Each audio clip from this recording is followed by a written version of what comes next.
All right, my fellow agents, it is I, X7, your host of Zenorama, the podcast of heroes and monsters, and your agent of menacing music and musical destruction, and just destruction. It is Thursday. That does mean it is time for the next three episodes, the last three episodes of Series 1 of The Young Ones. As we went over before, this is one of my favorite shows. I say a lot of things. I stole a lot of things that I said about them, from them, and about them. These are three pretty good episodes. I think the last one is the first one I saw, so we'll go into that. Having said all that, please like, share, subscribe. Leave a comment. Let me know what you think about these young ones. Is this interesting? Is it boring? Do you think it bombed? I'd hate to have a flood of comments. No, I'd really like to have a flood of comments. So, and please just watch the whole thing. It's incredible, and I'll be peppering it in with a little bit of live action goodness here and there. I think I can get away with it. So, having said that, for Cliff's sake, let's start the episode.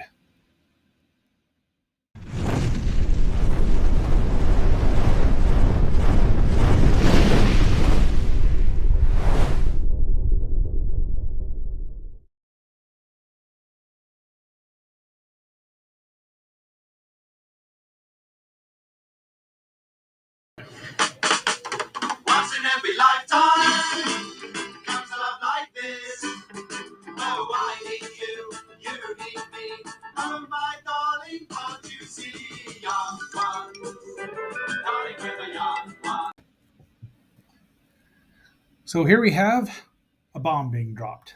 And of course, that's the name of the episode. It lands right in the roommates. Well, I guess it's their kitchen slash TV room. As we'll find out. They're all asleep. They slept right through it. Except for, well, Rick did, but he's talking about, he's doing poetry. Neil falls through the hole that the bomb left. Thanks for telling me about the hole, guys. There's SPG. I don't even want to know. The teapot kills itself rather than be handled by Neil. Mike, ever the cool person, wants in the bathroom. Vivian Clonk. Well, it's just this one is probably out of these three my least favorite, though it's still very funny. Vivian's improvising comedy, and Mike's impressed with him. Then we get a really strange intersection about the family on the cornflakes box talking to the audience and hating each other, really. Now they've turned on the television. This is an interesting thing. £5.63. I knew what pounds were, but you didn't know what the exchange rate was back in 1985 or 86. I didn't know that you had to have a license to have a television in England. That was very interesting to find out. Vivian's eating the television because they don't want to have to pay the fine, and he gets out of it. It was the other three, not me. Signed, Rick. SPG tries to electrocute electrocute Vivian. Sticks him in the toaster, flies on the wall. They get gassed by Rick. Fellas, there's a bomb in there. And of course that makes everyone go mental. Vivian tries to explode it. Mike's going to sell it, of course, and Rick wants to make it have peace. Then we get an interlude by Dexy's Midnight Runners, the one-hit wonder in the U.S., but they had many hits in England. They're singing Jackie Wilson Said. I just wanted to get a picture of the violinist. When they're done, I don't even remember why Vivian's in the closet. Neil's using his, what's that say there? Can we read it? Protect and Survive book. He's painting himself. No one ever listens to him. Might as well be Leonard Cohen. Now, this was in 82, so keep in mind Leonard was still alive and kicking. There's there's one of the Belofsky brothers, or relatives, who's an arms dealer. And now we have this. So let's watch this little interaction with Rick being tough with a policeman. No, no.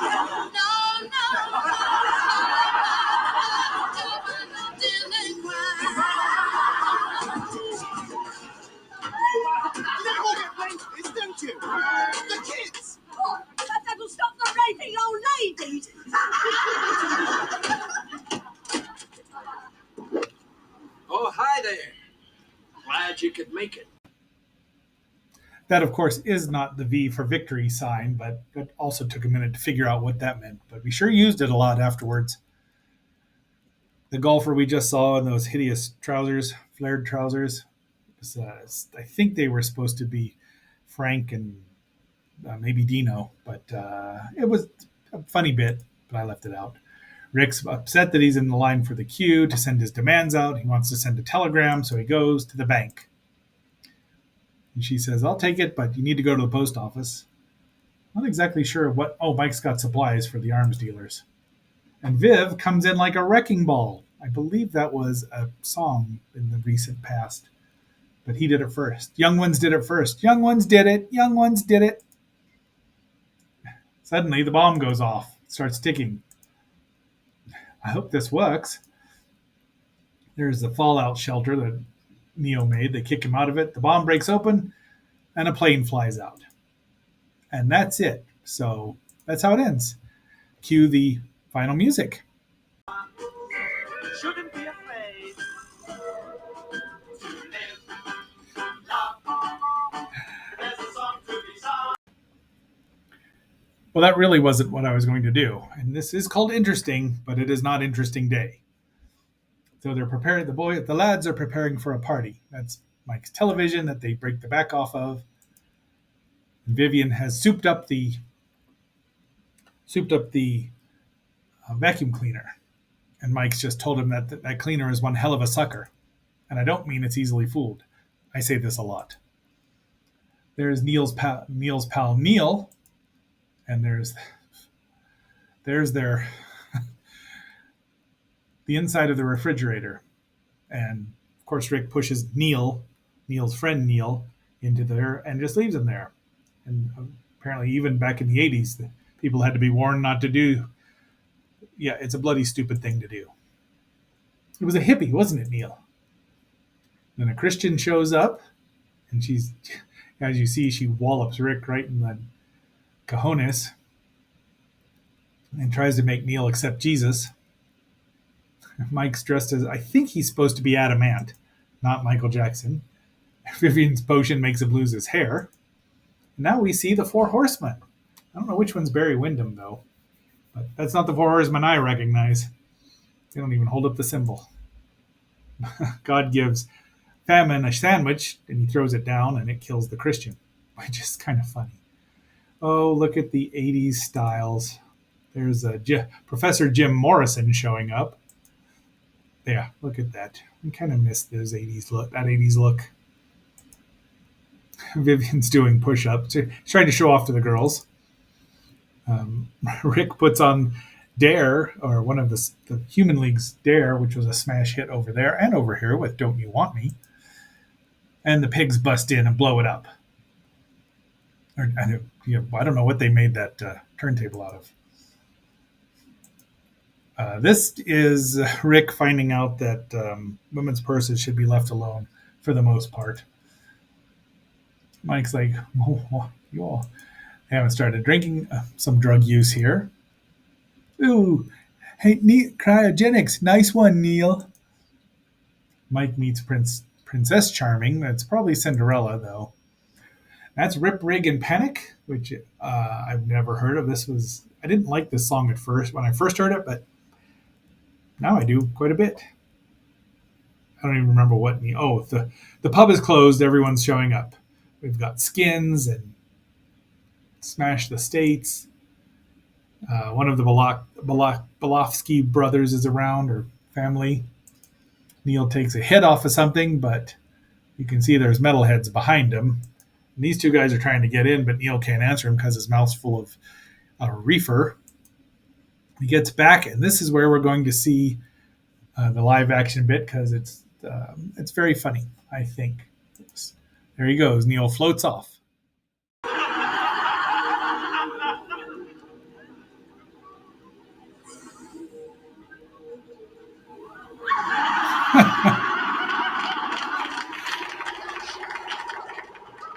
Did you see that? Hey, Major Tom. I just thought this is just like that record by David Bowie. What, the Genie? Yeah, just that. Hey, look. The planet Earth is blue and there's think this is Coosbane. Doesn't this look like Coosbane?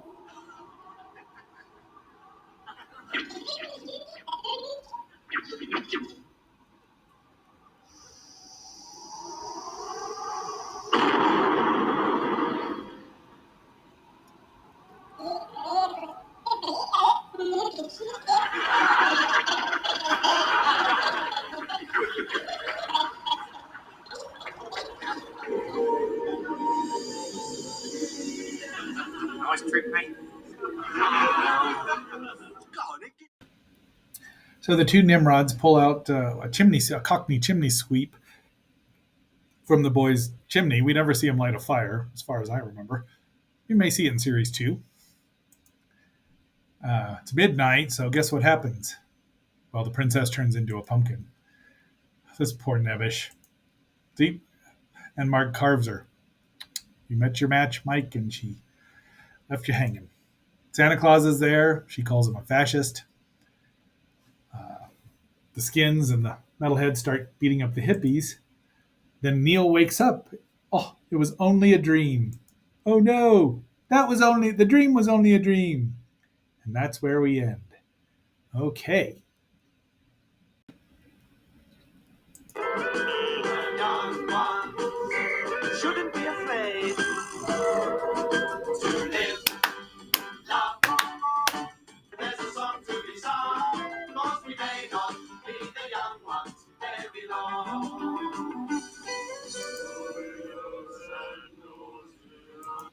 All right, there is our. Oops, I did not mean to do that.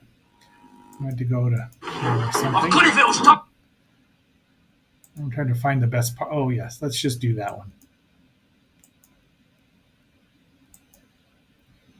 At least a bit of it, right? Okay, so we've got a burial here, or a prisoner being condemned, and I don't even know what's going on here. Neil just walks through and biffs himself in the head with a frying pan, as Rick just tells us. But then he also tells us that Vivian's put super glue on the pane and he can't get his face off. Oh, Charles and I said this way too many times. I still say it. I mean, I don't hate Genesis, but I don't know what this SS Death Camp. They have a nice discussion here, a frank exchange of ideas. Vivian goes out and finds out, seeing how hard it's raining, but it's only spitting. It's a running gag. Rick has a daydream about real comics. The People's Poem, which complete with Batman sound effects, which even by 1982 was 10 years out of date. And people still use it to this day. Biff Bam Pow. While he's daydreaming, Neil throws a frying pan full of water into his lap, which is funny. They need money from the kitty. There's the kitty. He leaves him, I don't know, £2.50 maybe, to go get food. Vivian's got a potion in there that if you drink it, it will turn you into a serial killer. And that's the cure for not being a serial killer. He is a medical student, don't you know? Off he goes. It's not raining too hard yet. Spies, apparently. Now it's all. Well, you can read that. I don't even know what he's asking, Mike. Mike's keeping his skin good. Lion tamer in Mike's bedroom, though. This will come in handy later on. And there he is. They're singing "The Lion Sleeps Tonight," and it's Marcel's favorite song, of course. It's really raining out there, cats and dogs. But all he brought in was his cute. Well, he brought in 3 kittens. It's a cute little female calico, or at least an orange cat. They're so bored. What do you want to play? Hide and seek. So here, now we're going to go to the live action part, just part of it, and we'll see where Vivian ends up hiding. He disappears into this mysterious. Is that a wardrobe?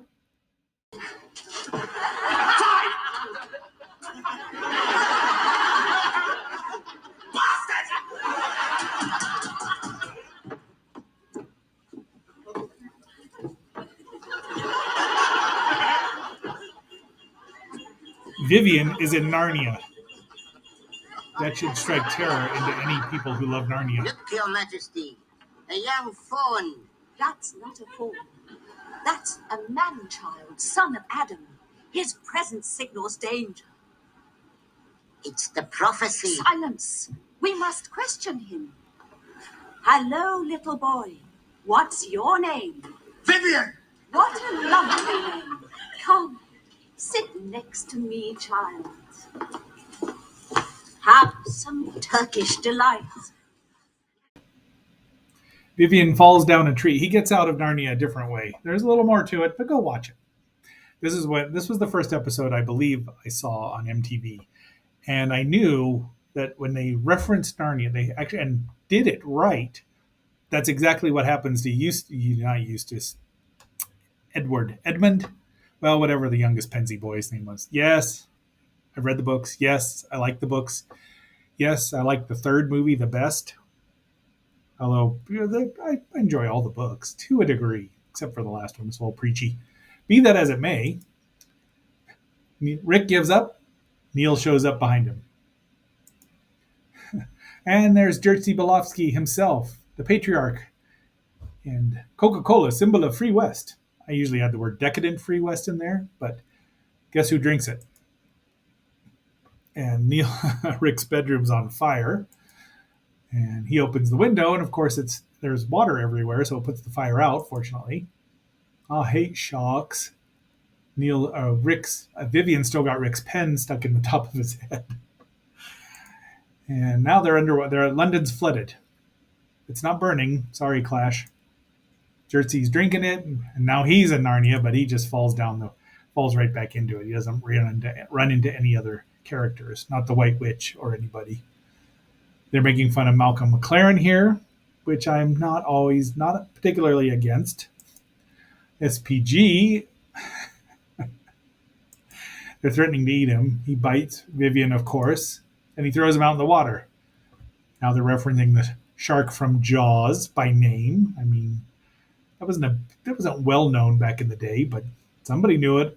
Probably Rick. I believe he was probably a big nerd. Down he goes. Vivian's building a submarine, but he's not going to he wants to see Rick drown. And there they go. Off they go. Oh, they're going to eat Neil. Here's Jerzy. So we get, Shining reference. Sorry, it's a boring movie. I said it. Then we break for the halftime report. The guys are just, sitting there waiting for it to be over. Oh, where's my Volvo? That's the one I probably should have put on here, but Jimi Hendrix one's pissed on that amp. But off they go. And they feed Jerzy to the lions in the lion tamer room. And they shake his hand. And now it's over. The water's receding, and SPG is on the Coca-Cola can, which we didn't see getting flung out there, but there he is with a rainbow. Aww. All right. That is our 3 episodes. I really love the last one. And the other 2 are good. I like the party, but Bomb is kind of iffy for me.